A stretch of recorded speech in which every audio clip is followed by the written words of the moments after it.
Paramashivoham. Om Nityananda Paramashivoham. Om Nityananda Paramashivoham. Om Nityananda Paramashivoham. Om Nityananda Paramashivoham. Om Nityananda Paramashivoham. Om Nityananda Paramashivoham. Om Nityananda Paramashivoham. Om Nityananda Paramashivoham. Om Nityananda Paramashivoham. Om Nityananda Paramashivoham. Om Nityananda Paramashivoham. Om Nityananda Paramashivoham. Yes, Nityananda, to all the participants, and welcome back. Sorry for the short delay. We now resume with our sessions. And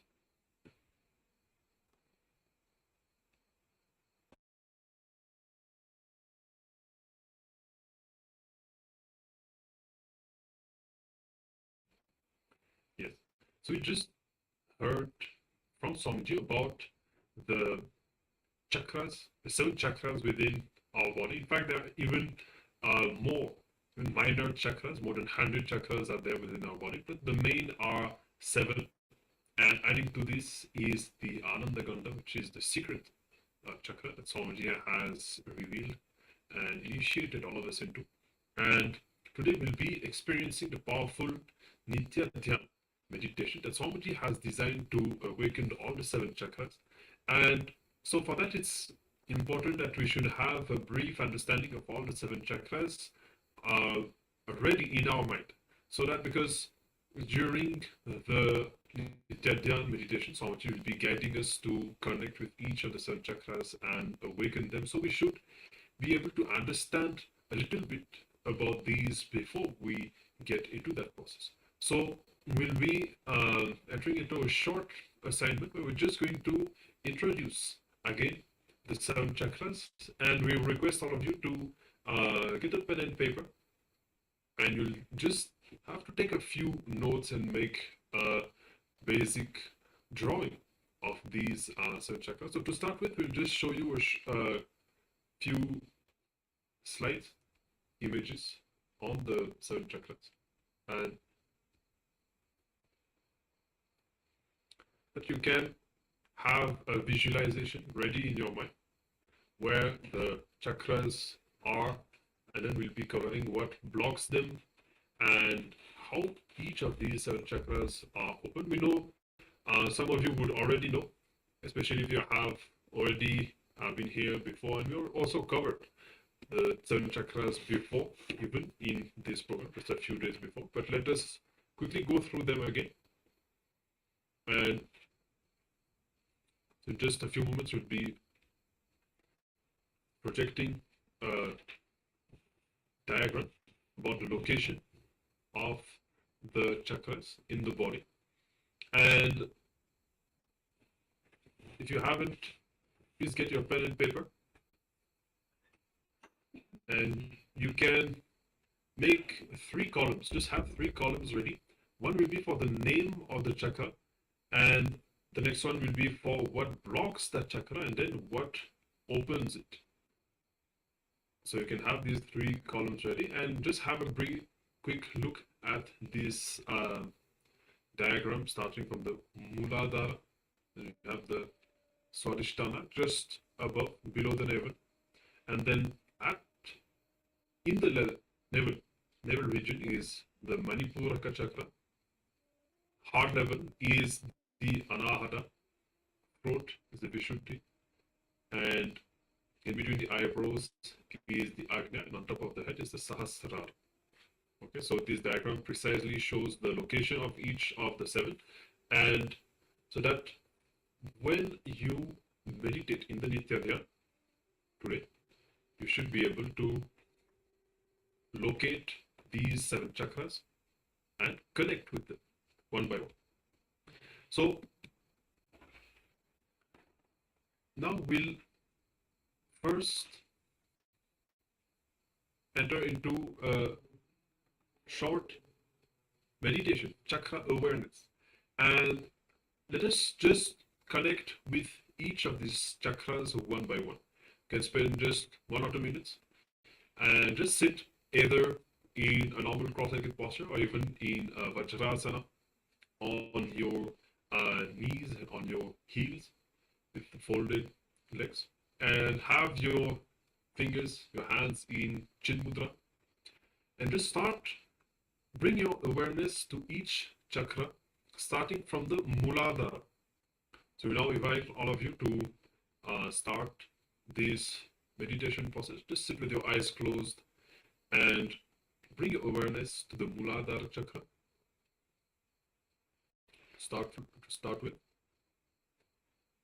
And once you have a strong connection with each of these 7 chakras, you'll be able to see that the moment you direct your consciousness to one of these, you will experience how your perception and your whole frequency changes. If you center yourself on the Muladhara, you'll be perceiving reality from a certain angle, and you'll have certain kind of thoughts, certain kind of cognition, perception. You'll be attracting certain things. You'll have a certain visualization about yourself. And the moment that changes, as you center yourself in different chakras, the whole thing changes again. So now it's just the chakra awareness. You don't need to achieve anything. Just bring your awareness to each of these 7 chakras one by one. So we started with the Muladhara. Now we can move up to the Swadhisthana. So just bring your awareness to the Swadhisthana for a few moments. Just below your navel center, a few inches below your navel center, the Swadhisthana.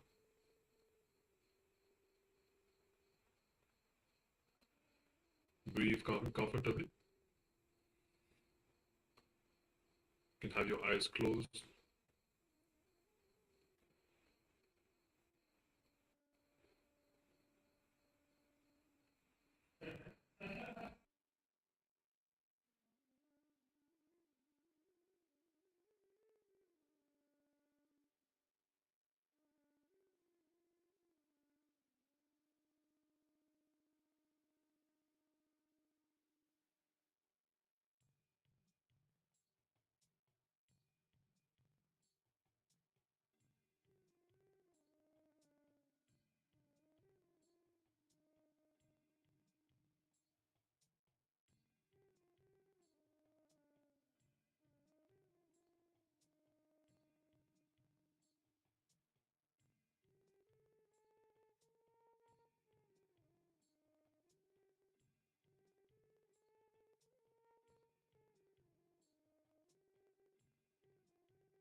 Bring your awareness a few inches above at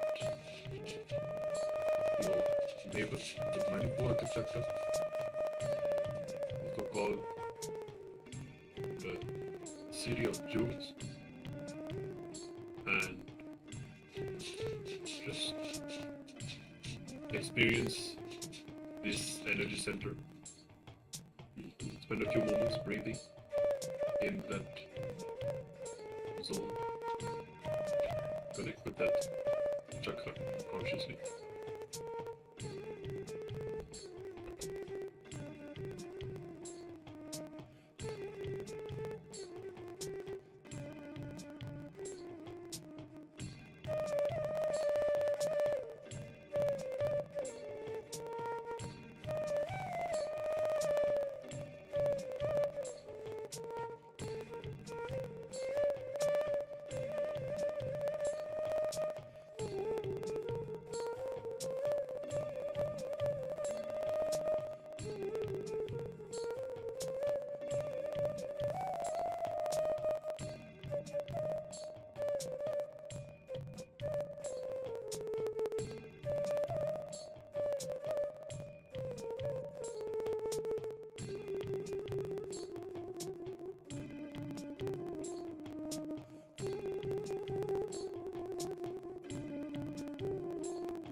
Now, bring your awareness to the Anahata chakra at the level of your heart, in your chest.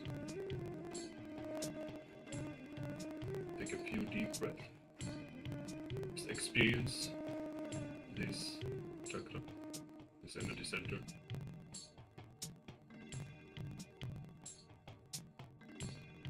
Experience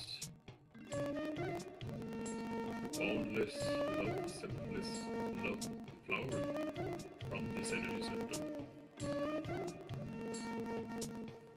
The confidence that it gives.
Bring your awareness to the Vishuddhi chakra in at the tip of your throat. It's a very powerful energy center which gives boundless energy. Really, really few moments breathing in that zone, experiencing this frequency of the consciousness and this energy within your body.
Now, give awareness to the Agnya chakra, the third eye, in between the eyebrows.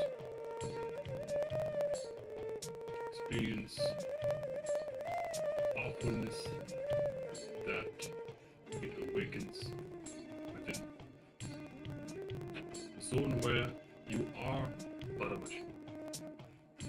Spend a few moments experiencing this powerful chakra, the Radha chakra, the king of all the 7 chakras. Spend a few moments.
Bring your awareness to Sahasrara from chakra and to the top of your head.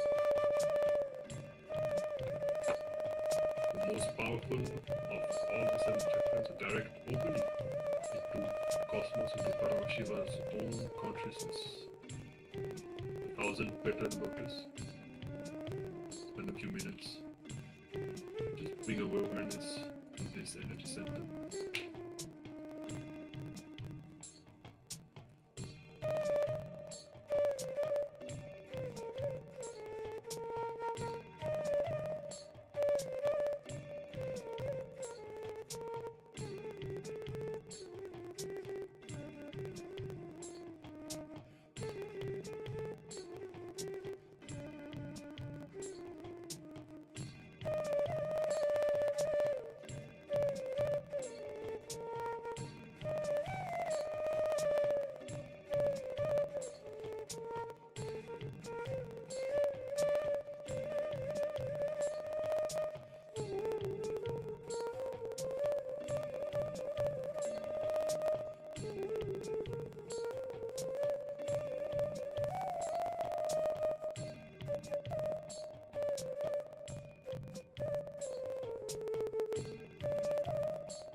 Yes, so you can now open your eyes. And just a simple chakra awareness meditation, creating the right space within us for the Nitya Dhyan, very powerful meditation that we'll be doing today, very shortly.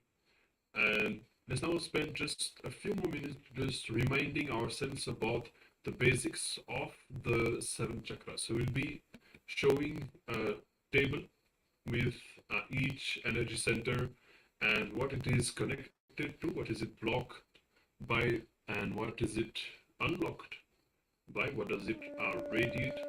You can just have a quick read, and if needed you can draw it or write it down if you need.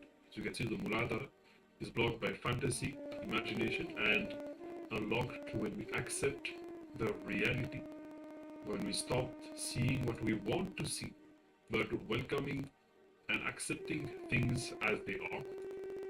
Swadhisthana blocked by the fear of death, and unlocked when we accept that, when we accept the inevitable. The Manipuraka blocked by worries, and it's unlocked when we stop worrying about the worries themselves. The Anahata blocked by attention need, and unlocked by selfless love. Vishuddhi, which is blocked by comparison and jealousy, unlocked by accepting the uniqueness of every individual, including our own selves. And the Agnya, which is blocked by seriousness and ego, and flowers when we radiate simplicity and innocence. And the Sahasrara, blocked by discontentment and unlocks with gratitude. So just a few moments, you can write it down if required, and then we'll be preparing ourselves for the power manifestation.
So hope that you are clear on the 7 chakras. We already covered them. Just a brief recap.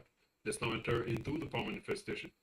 And so today, the power of thought current scanning, a very useful power. Once you have it, once you're able to manifest it, whenever you face people in your life, even in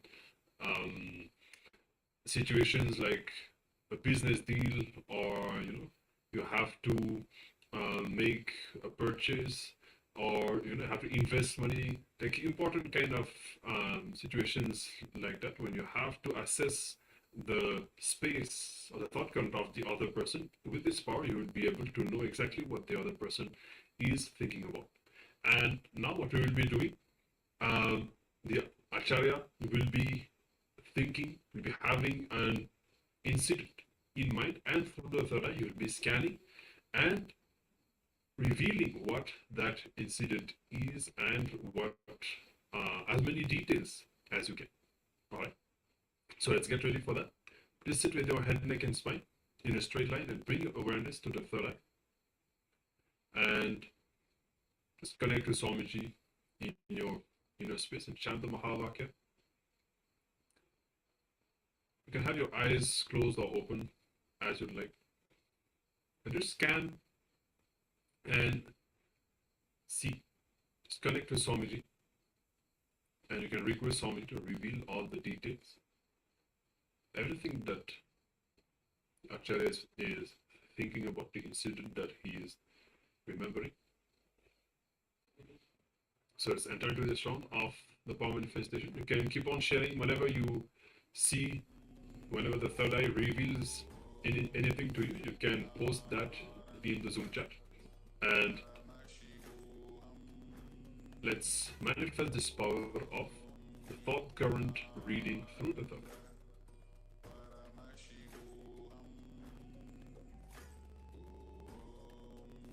Nityananda Paramashivam.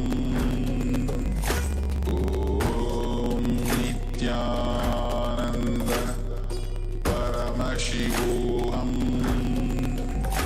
Om Nityananda Paramashivam. Om Nityananda Paramashivam. Om Nityananda Paramashivam.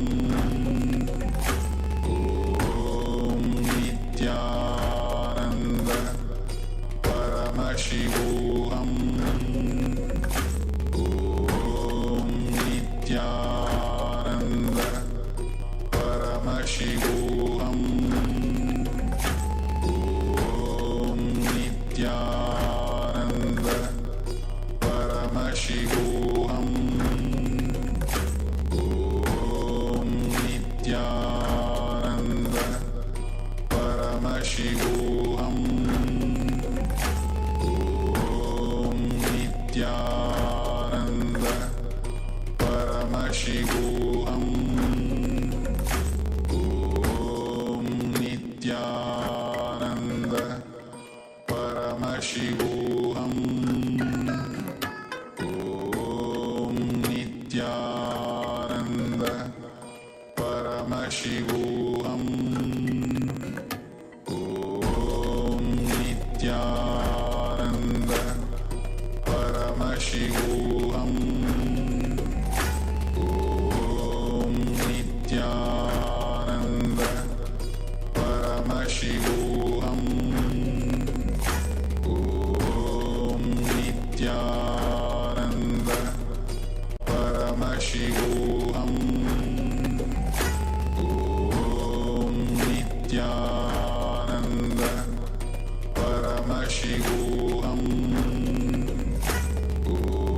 Om Nityananda Paramashivam. Om